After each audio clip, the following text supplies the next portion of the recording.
Senja berganti gelap saat mobil yang kukemudikan memasuki daerah tujuan Lumajang. Hati merasa lega tatkala salah seorang penumpang bergumam, "Alhamdulillah, sebentar lagi sampai." Menurut Google Map, lokasi yang kami tuju sekitar 5 km lagi di depan sana. Sudah menjadi tugasku sebagai supir untuk mengantar dan bertanggung jawab atas perjalanan sebuah keluarga yang hendak melakukan prosesi lamaran di daerah setempat. Setelah seorang bapak yang duduk di sebelahku menunjukkan secari kertas dengan alamat lengkap, aku mengangguk saja. Mudah bagiku menemukan alamat tersebut, karena bukan kali pertama menyusuri daerah yang terkenal dengan keasrian danaunya itu. Iya, Ranuklaka nama daerah tersebut.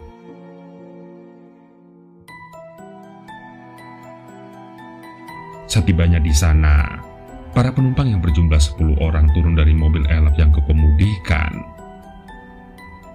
2 bocah masih seusia balita turut serta. Mobil aku parkir di pinggir jalan karena rumah calon besan berada di ujung gang sempit yang tidak bisa dilalui kendaraan roda 4. Terpaksa kami semua harus menempuh perjalanan selanjutnya dengan berjalan kaki, kira-kira 200 meteran, sambil menenteng aneka oleh-oleh khas dari kota Bayu, Nganjuk. Acara Ramatama disegerakan mengingat waktu sudah kian gelap, dan kemudian disambung selanjutnya pembahasan tentang hari H pernikahan serta pernak-perniknya. Tak terasa waktu menunjukkan hampir pukul 11 malam. Tuan rumah mempersilakan sang calon besan beserta keluarga untuk menginap di rumah tersebut. Tikar pun digelar di ruang tamu, karena memang kamar yang ada tidak mencukupi. Sedangkan aku memilih tidur di mobil, karena butuh istirahat tanpa gangguan supaya esok hari bisa kembali fokus mengemudi. Setibanya di mobil, aku teringat belum menunaikan ibadah sholat Isya. Dan saat tampak seorang warga melintas, aku bertanya di mana letak masjid terdekat. "Sebelah sana, Pak. Jalan kaki saja, soalnya jalannya sempit." Jelas lelaki dengan sarung melingkar di lehernya itu sambil menunjuk satu arah di sebelah barat. Kira-kira 1 kilometer. Lanjutnya. "Terima kasih, Pak." "Iya, sama-sama." Dia pun berlalu, dan tiba-tiba sudah tidak terlihat lagi olehku.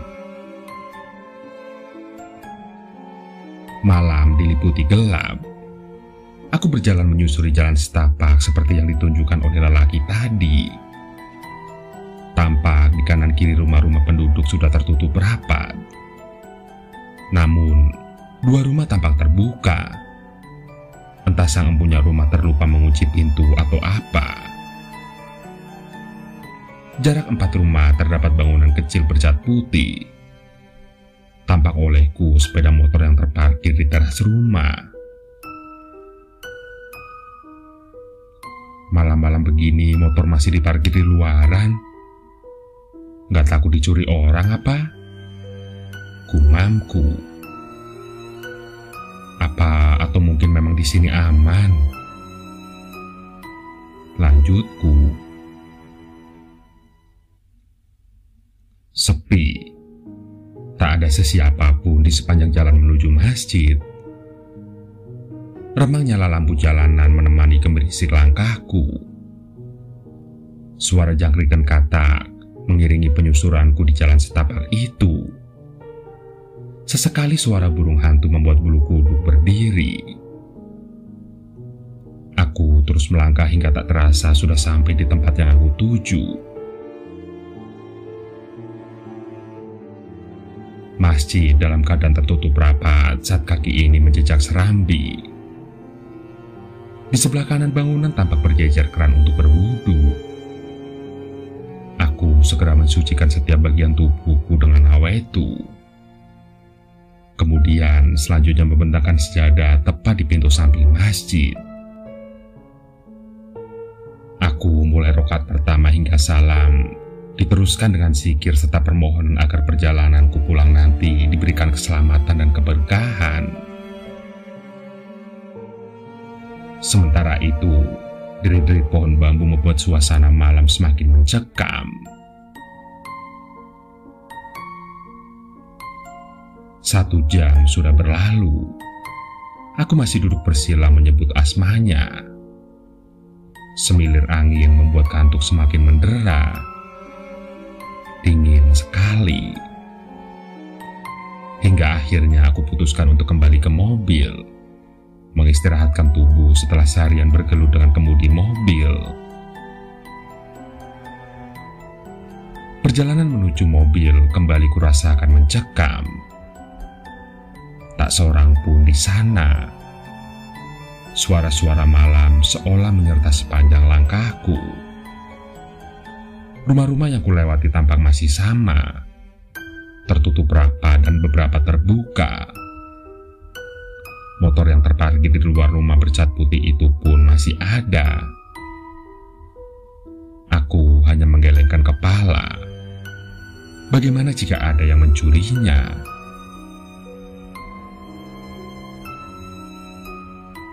Setibanya aku di mobil, aku langsung duduk di balik kemudi, meluruskan jok agar bisa merebahkan tubuh dengan lebih leluasa. Namun, belum berapa lama seorang kakek berjenggot putih menghampiriku. "Nak, apa boleh aku pinjam sapu tanganmu?" pintanya kepadaku. Aku tak mengerti untuk apa kakek tua itu meminjam sapu tangan. Tapi biarlah. Akhirnya ku berikan juga sapu tangan yang sedianya aku pakai untuk mengelap keringat di keningku saat mengemudi. Dan seketika kakek berjenggot itu lenyap bersama hembusan sang bayu, membawa serta sapu tanganku. Bersama dengan itu aku terhenyak. Kemudian melihat jam beker di sebelah kemudi menunjukkan pukul 3.30 dini hari.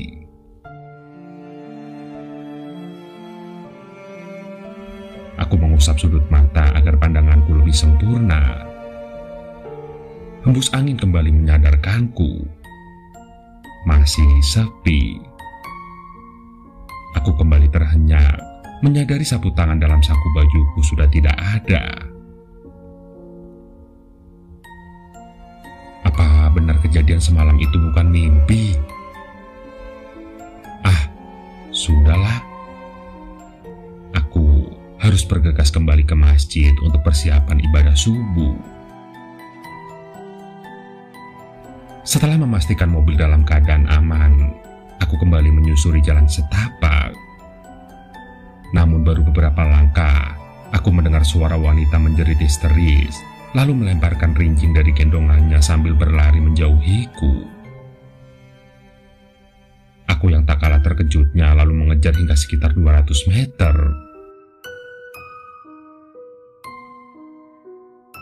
"Bu, ada apa?" Ku dengar napas wanita parubaya itu tersengal-sengal. "Oh, tidak apa-apa, Pak. Saya kira..." Dia tidak melanjutkan kalimatnya karena terburu oleh napasnya sendiri. "Saya ambilkan barang ibu ya." Aku kembali ke tempat di mana ibu tadi melemparkan barangnya. Lanjaran petai berserakan. Dari percakapan singkat, wanita itu menceritakan bahwa dirinya akan pergi ke pasar untuk berjualan sayuran.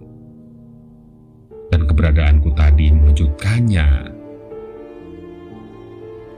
Selanjutnya, aku membiarkan wanita itu kembali pergi dengan dagangan di gendongannya. dan aku hanya merasa lucu saja dengan peristiwa yang baru saja terjadi. Aku pun kembali melangkah menyusuri jalan setapak menuju rumah Allah. Keadaan masih sama seperti semalam. Rumah-rumah masih tertutup rapat, dan sepeda motor semalam masih mematung di sana. Depan rumah mungil bercat putih. Sesampainya aku di masjid, adzan subuh baru saja terdengar. Tidak seperti semalam, masjid mulai didatangi beberapa warga untuk berjamaah. Hatiku merasa lega. Dan dari percakapan ringan dengan mereka, aku mengenali daerah sekitar.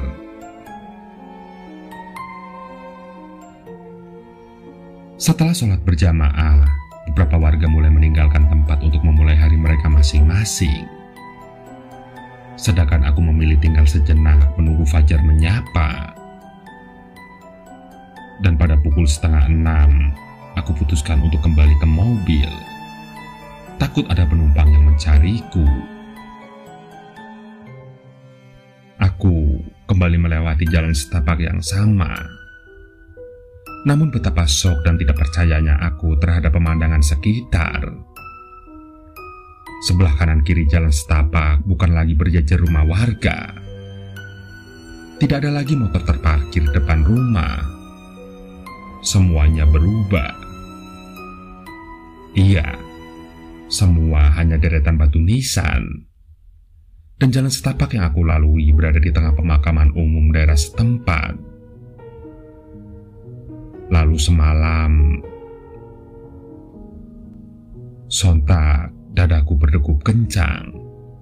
Tubuhku serasa limbung dengan langkah yang sedikit aku paksakan. Bagaimana mungkin semalam aku melewati tengah pemakaman? Walau bagaimanapun juga, dalam hati aku hanya mampu bersyukur. Karena semua ini atas kehendak Tuhan. Lagi pula, jika aku tahu ini makam, mungkin aku tidak akan berani ke masjid untuk menunaikan sholat Isya.